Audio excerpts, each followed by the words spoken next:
muuqaalka maanta waxaan kaga hadli doonaa qurxinta muuqaalada TikTok. Haddaba waa barnaamijkii afaraad oo aan kaga hadli doono qurxinta muuqaalada. Assalaamu calaykum waraxmatullaahi tacaala wabarakaatuh. Salaam dhammaan asxaabta ku xidhan kanaalka Cabdisamed Stifler meel kasta oo aad ka joogtaan daafaha dunida. Haddii aad halkan ku cusub tahay fadlan soo dhawow. Muuqaalka maanta waxaan kaga hadli doonaa qurxinta muuqaalada TikTok. haddaba waa barnaamijkii afaraad oo aan kaga hadli doono color garaynta ama waxa loo yaqaano color grading sida aad ugu sameyn kartid muuqaaladaada. laba hab ayaad u baahan tahay in aad ku edit gareysid computer oo aad isticmaashid muuqaal sameeyaasha aad ku waaweyn iyo in aad isticmaashid mobilkaaga. maanta waxaan isticmaali doonaa mobilkeena waxaan isticmaali doonaa labada application ee loo yaqaano 3D Lat iyo Fiasco.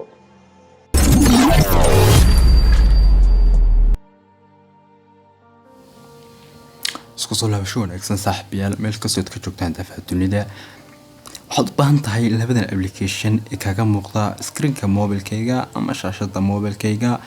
labadan application waxaa la kala yiraahdaa 3D Lat iyo Fiasco.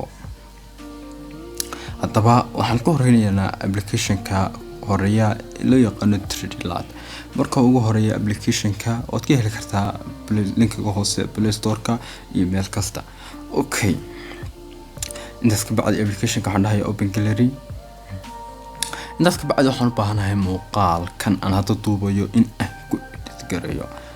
sidoo kale applicationkan muuqaalada YouTube-ka waad ku edit gareysan kartaa, wax kasta oo aad u baahan tahay ayaad ku edit gareysan kartaa.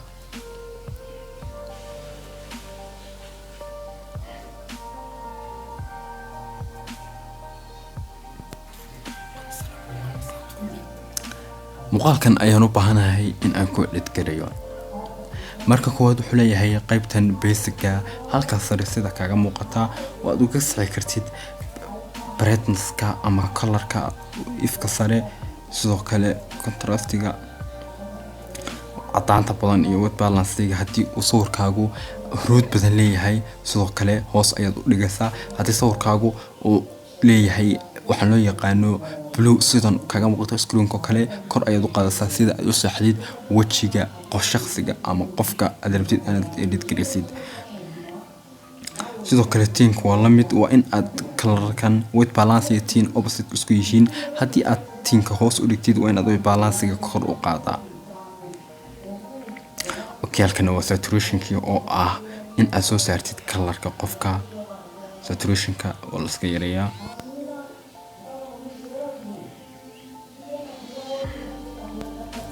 sidoo kale black.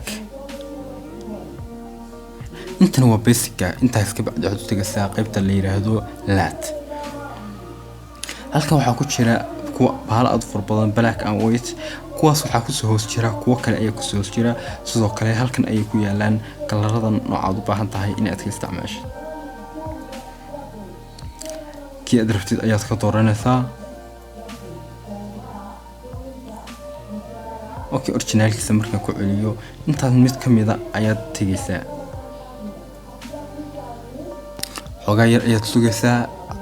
marka koowaad wuxuu u baahan yahay khad yar in aad ku active gareysatid si aad u isticmaashid waxyaabahan custom-ka halkan kugu yaala. marka uu kusoo saaro xogaa yar ayaad sugtid ayuu wuxuu kusoo saaraya. halkan wuxuu kaa siinayaa bahalo aad u diyaarsan kuwaas uu ku sahlaya in aad muuqaalkaaga ku edit gareysid kalarkiisa. kan markaad arkid ayaad ugu qurux badan yahay. dhammaan wuxuu soo saarayaa kalarada iga qarsoona. halkan markaad rabtid waa opacity ama la dhaho in aad kalarkii aad saartay aad hoos u dhigtid. marka hoos u dhigo marka kor markaas meelahaas iyagu wanaagsan waxaad ka isticmaali kartaa kii aad rabtid application-kan.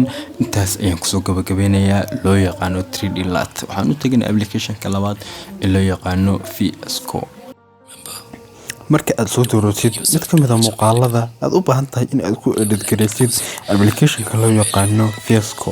application-ka wuxuu ku siinayaa tablets aad u qurux badan ama kuwa ku diyaarsan kuwaas aad ku dooran kartid inaad ku qurxisatid muuqaalkaaga. halkan ayaad ka dooran kartaa kii ku qanciya oo bahalo aad u qurux badan. okay haddii aad ka weydo wax ku qancaya adiga ayaa edit garaysanaya application-kan ayaa ka professionalsan application-ka hore marka koowaad waxaad ka bilaabaysaa exposure-ka oo ah lighting-ka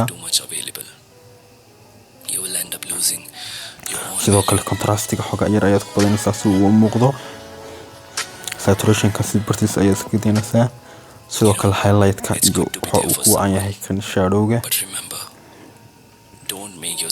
sidoo kale halkan waxaad ka saxaysaa temperature-ka haddii uu ka khaldan yahay sawirkaaga